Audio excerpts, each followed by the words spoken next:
Long-term memory is the final stage of the dual memory model proposed in the Atkinson-Shiffrin memory model, in which information can be stored for long periods of time, while short-term and working memory persist for only about 18 to 30 seconds. Information can remain in long-term memory indefinitely. Long-term memory is commonly broken down into explicit memory, which includes episodic memory, semantic memory, and autobiographical memory, and implicit memory. Dual store memory model. According to Miller, whose paper in 1956 popularized the theory of the magic number 7, short-term memory is limited to a certain number of chunks of information, while long-term memory has a limitless store. Atkinson-Shiffrin memory model. According to the dual store memory model proposed by Richard C. Atkinson and Richard Shiffrin in 1968, memories can reside in the short-term buffer for a limited time while they are simultaneously strengthening their associations in long-term memory. When items are first presented, they enter short-term memory, but due to its limited space, as new items enter, older ones are pushed out. However, each time an item in short-term memory is rehearsed, it is strengthened in long-term memory. Similarly, the longer an item stays in short-term memory, the stronger its association becomes in long-term memory. Baddeley's model of working memory. In 1974, Baddeley and Hitch proposed an alternative theory of short-term memory, Baddeley's model of working memory. According to this theory, short-term memory is divided into different slave systems for different types of input items,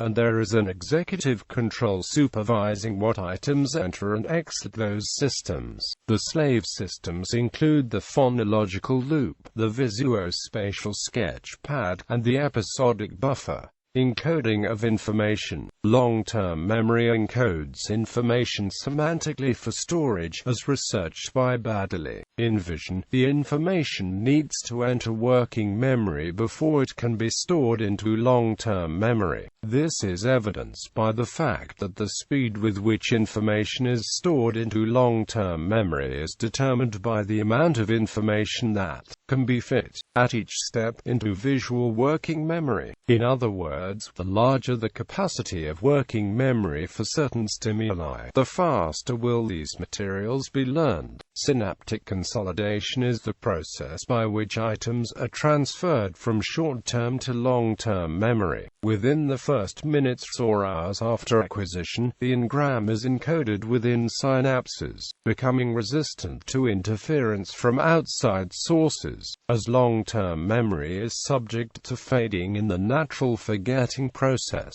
maintenance rehearsal may be needed to preserve long-term memories. Individual retrievals can take place in increasing intervals in accordance with the principle of spaced repetition. This can happen quite naturally through reflection or deliberate recall, often dependent on the perceived importance of the material. Using testing methods as a form of recall can lead to the testing effect, which aids long-term memory through information retrieval and feedback. Sleep. Some theories consider sleep to be an important factor in establishing well-organized long-term memories. Sleep plays a key function in the consolidation of new memories.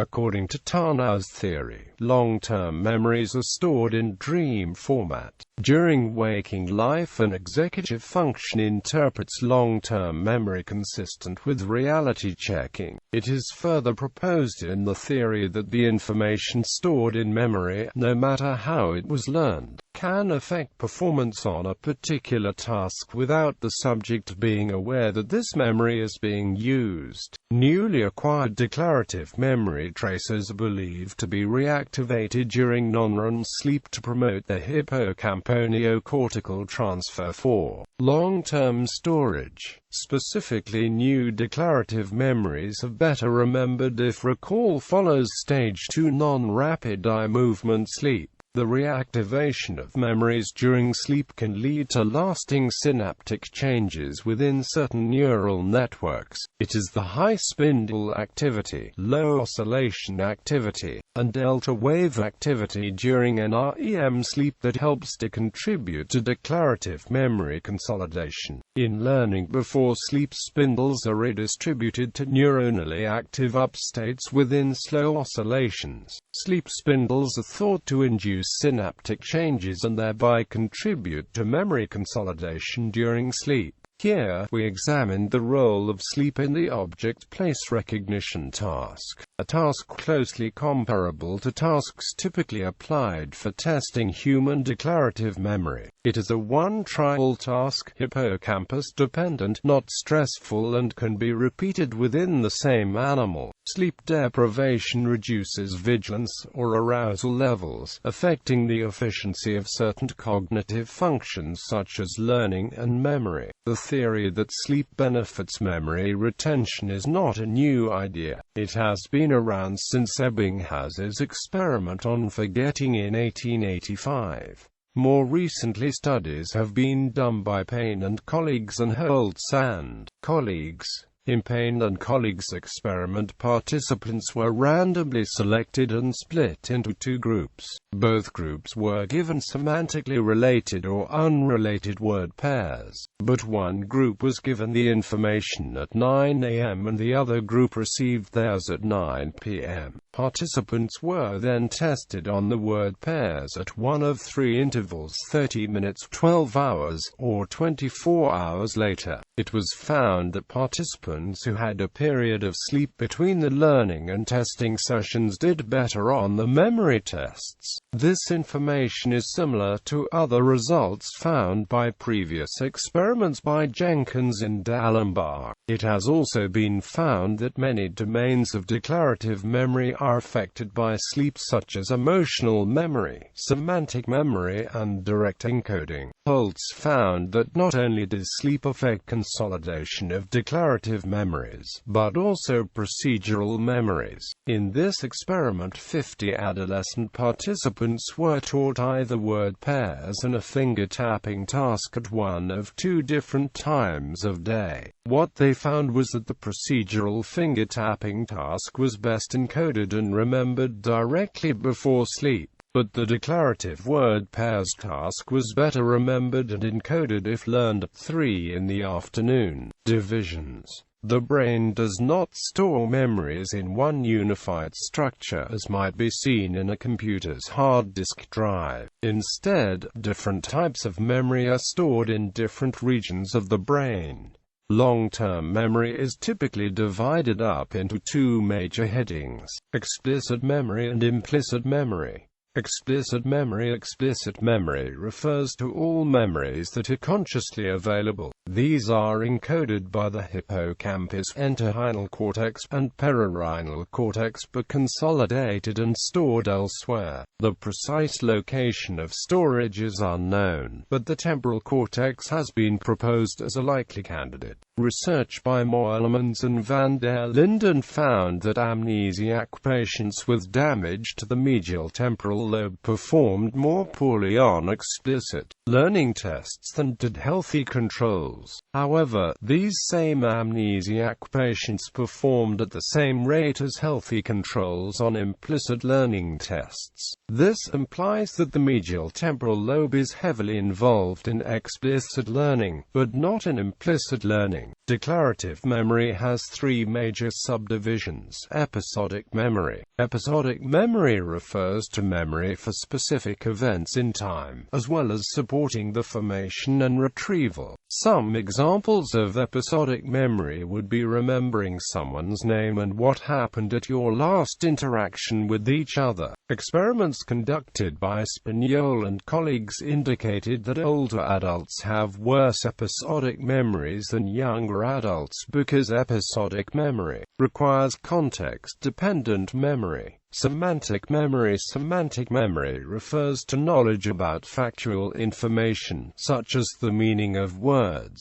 Semantic memory is independent information, such as information remembered for a test. In contrast with episodic memory, older adults and younger adults do not show much of a difference in semantic memory, presumably because semantic memory does not depend on context memory. Autobiographical memory. Autobiographical memory refers to knowledge about events and personal experiences from an individual's own life. Though similar to episodic memory, it differs in that it contains only those experiences which directly pertain to the individual, from across the lifespan. Conway and Pladel Pierce argue that this is one component of the self-memory system. Implicit memory. Implicit memory refers to the use of objects or movements of the body, such as how exactly to use a pencil, drive a car, or ride a bicycle. This type of memory is encoded and it is presumed stored by the striatum and other parts of the basal ganglia. The basal ganglia is believed to mediate procedural memory and other brain structures and is largely independent of the hippocampus. Research by Hansen and Hansen found that the reactivation of the parietal and occipital regions was associated with implicit memory. Procedural memory is considered non-declarative memory or unconscious memory, which includes priming and non-associative learning. Other categories of memory may also be relevant to the discussion of long-term memory.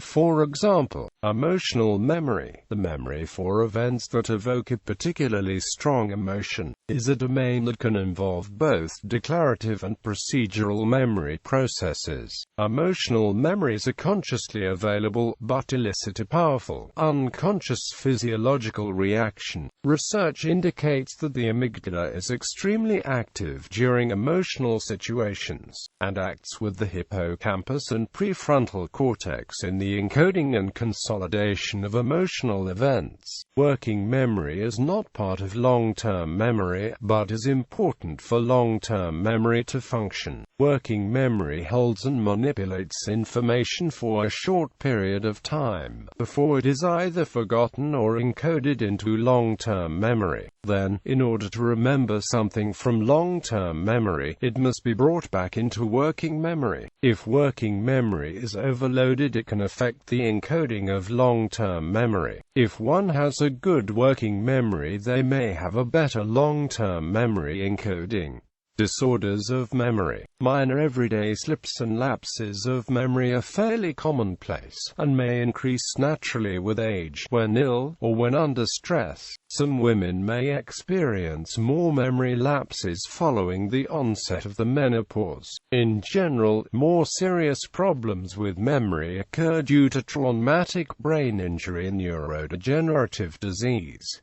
Traumatic brain injury. The majority of findings about memory have been the result of studies that lesioned specific brain regions in rats or primates, but some of the most important work has been the result of accidental or inadvertent brain trauma. The most famous case in recent memory studies is the case study of H.M., who had parts of his hippocampus, parahippocampal cortices, and surrounding tissue removed in an attempt to cure his epilepsy. His subsequent total anterograde amnesia and partial retrograde amnesia provided the first evidence for the localization of memory function, and further clarified the differences between declarative and procedural memory.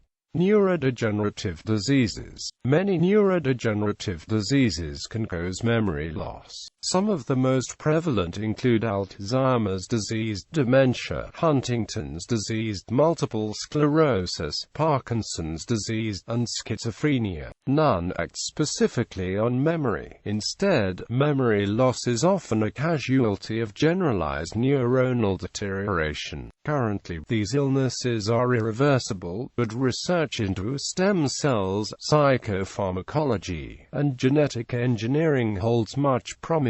Those with Alzheimer's disease generally display symptoms such as getting momentarily lost on familiar routes, placing possessions in inappropriate locations, and distortions of existing memories are completely forgetting memories. Researchers have often used the Dies-Roediger-McDermott paradigm to study the effects of Alzheimer's disease on memory. The DRM paradigm presents a list of words such as doze, pillow, bed, dream, nap, etc., with a theme word that is not presented. In this case, the theme word would have been sleep. Alzheimer's disease patients are more likely to recall the theme word as being part of the original list than healthy adults. There is a possible link between longer encoding time and increased false memory in LTM. The patients end up relying on the gist of information instead of the specific words themselves. Alzheimer's leads to an uncontrolled inflammatory response brought on by extensive amyloid deposition in the brain, which leads to cell death in the brain. This gets worse over time and eventually leads to cognitive decline. After the loss of memory, pioglitazone may improve cognitive impairments, including memory loss, and may help protect long-term and visuospatial memory from neurodegenerative disease. Parkinson's disease patients have problems with cognitive performance. These issues resemble what is seen in frontal lobe patients and can often lead to dementia. It is thought that Parkinson's disease is caused by degradation of the dopaminergic mesocortical limbic projection originating from the ventral tegmental area. It has also been indicated that the hippocampus plays an important role in episodic and spatial memory, and Parkinson's disease patients have abnormal hippocampuses resulting in abnormal functioning of LTM. L-DOPA injections are often used to try to relieve Parkinson's disease symptoms as well as behavioral therapy. Schizophrenia patients have trouble with attention and executive functions, which in turn affects long-term memory consolidation and retrieval. They cannot encode or retrieve temporal information properly, which causes them to select inappropriate social behaviors. They cannot effectively use the information they possess. The prefrontal cortex, where schizophrenia patients have structural abnormalities, is involved with the temporal lobe and also affects the hippocampus, which causes the difficulty in encoding and retrieving temporal information. Schizophrenia patients are very hard to treat. The symptoms can be controlled with medication, but as many schizophrenics are paranoid, they believe the medication is to hurt them, not help them. Biological underpinnings at the cellular level. Long-term memory, unlike short-term memory, is dependent upon the construction of new proteins. This occurs within the cellular body and concerns the particular transmitters, receptors, and new synapse pathways that reinforce the communicative strength between neurons. The production of new proteins devoted to synapse reinforcement is triggered after the release of certain signaling substances in the cell. In the case of hippocampal cells, this release is dependent upon the expulsion of magnesium that is expelled after significant and repetitive synaptic signaling. The temporary expulsion of magnesium frees NMDA receptors to release calcium in the cell, a signal that leads to gene transcription and the construction of reinforcing proteins.